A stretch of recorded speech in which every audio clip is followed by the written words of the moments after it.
This is Majin, and here's my comic pull list for August 1st, 2018. We actually have some books. Got a little more than usual. First up is Justice League number 4 and 5. Now, my guess is this book came out last week, and they ran out, and suddenly it was put it on the table as new. But I thought I'd just do them both together. What I'll say is these two issues were by far much better than the first three. We get a better idea of what Luthor is up to, and this issue here is the key because this basically explained how Luthor does his turn from being a hero to a villain and how he recruits all the villains. And this, like I said, both of these issues were a lot more enjoyable. Art was good, story was good. Long time coming. 5 issues to find out what the deal is. But overall, it was very, very, very enjoyable. Batman. Fantastic alternate cover. We're in part 2 of the trial of Captain Cold. Not Captain Cold. Mr. Freeze.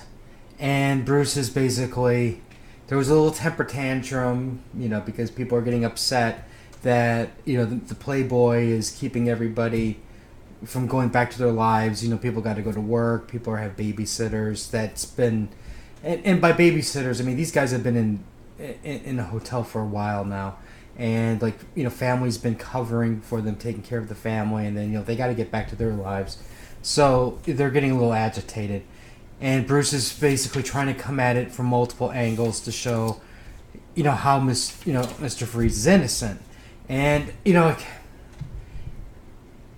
the very end of it, they're all going, hey, look, if you could prove to me that Batman is bad, then okay. And he goes, yeah, I could prove Batman's bad. So, to me, when I got to that point, it's kind of like going, well, I already know where this is going. Mr. Freeze is going to get out. And... It's just kind of, I guess you could say on one hand it's an interesting look at Bruce and how he might look at himself from an outside point of view as Batman. But another part of me is going, why, if you're going to be saying you're a bad person, you're doing bad things, and maybe you're causing harm, to these innocent people, why are you even Batman? You know what I mean? It's like, why even bother if you're going to be like that? So, to me, I'm kind of conflicted with this whole thing. Personally, I'd rather just wish that this was a 2-issue done and we move on. But it's going to go at least 3 or maybe more. God help, more. Brimstone, The Curse of, number 5. I feel like I'm cursed reading this book, But... I will say this. I was really unhappy. I started to become really unhappy. Especially when he fought the ice monster, ice demon. But this time he's fighting kids, evil kids, and my interest peaked quite a bit because, to me, it showed that they're thinking more than just, let's just throw a standard demon creature of various elemental powers. This was outside the box thinking in the sense that you have a demon, he's talking to kids, he gets them to play, he possesses them, and they go, nuts on their parents type thing. So all that part was great. I really, really enjoyed this compared to the other ones. Again, it's 4 issues in, crap, not all crap, but, some decent, started off good, and then it, even though it was Ghost Rider-ish. And then it started to slip, but this picked it up. I'm definitely looking forward to the next one. Definitely. How this was missed. Avengers the Super Sons. Oh.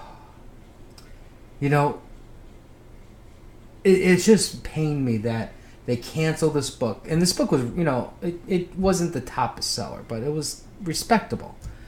And then Bendis, the coming of Bendis, so they have to cancel all of this stuff. And then Bendis comes in, and he starts off high in numbers. I think it was around 74,000 for Man of Steel number 1. and then you have like a 30-some thousand drop off for the rest. And it's kind of like, oh, why did we even cancel this, for that nonsense? But I'm glad we have this as a 12-issue maxi series. And, hopefully DC will see the error of their ways and just turn this back into a regular series. Or, I'm cool with it going like maybe a month or two break and then come back. Again, it just picks up where it left off. You have the nice banter between Damian and Jonathan, which was, I think, one of the things I really liked about Damian was how he interacted with Dick Grayson, showed him no respect. And so we kind of get the same kind of banter, but in a different way. Because in this case, I really do think Damian kind of likes Jonathan, but at the same time, he's he's a younger, he's not as good, but yet at the same time, he's probably pissed off that Jonathan is Superman, has all the powers of Superman. But he still thinks, Damian is better than him. So, it's probably a lot of conflicting emotions. Now, for the most part, it's just getting everything and going again, beat a silly supervillain, get their headquarters back. But then I have mixed feelings with the villains. They're taking on, basically, the young version of the Justice of Doom. And, first of all, I was thinking, wow, that's Sasquatch, they're fighting. But then here's, you got kitty versions of everybody.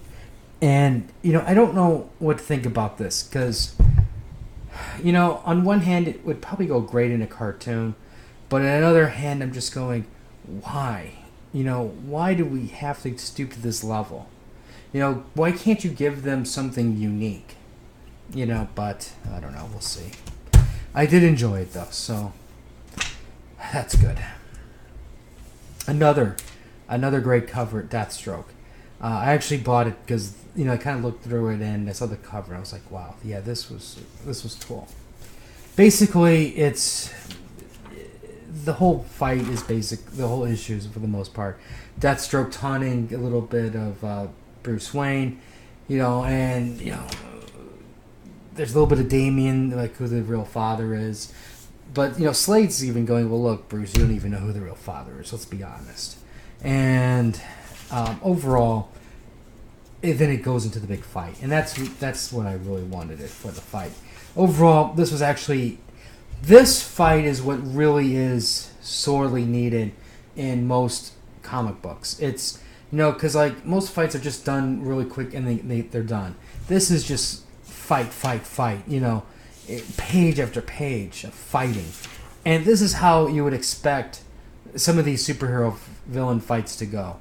So in a sense, this did not disappoint at all. I really enjoyed it. I was happy to see it, and it had a pretty decent cliffhanger-ish type ending. So overall, I have to admit this lived up to the price tag, and overall I was really, really pleased with this. So maybe I might get the next issue just to find out what happens. But anyways, overall, this is what we got this week. Let me know what you guys picked up, what you guys are looking forward to reading the most. We'll have more stuff later. Like and share. And until next time.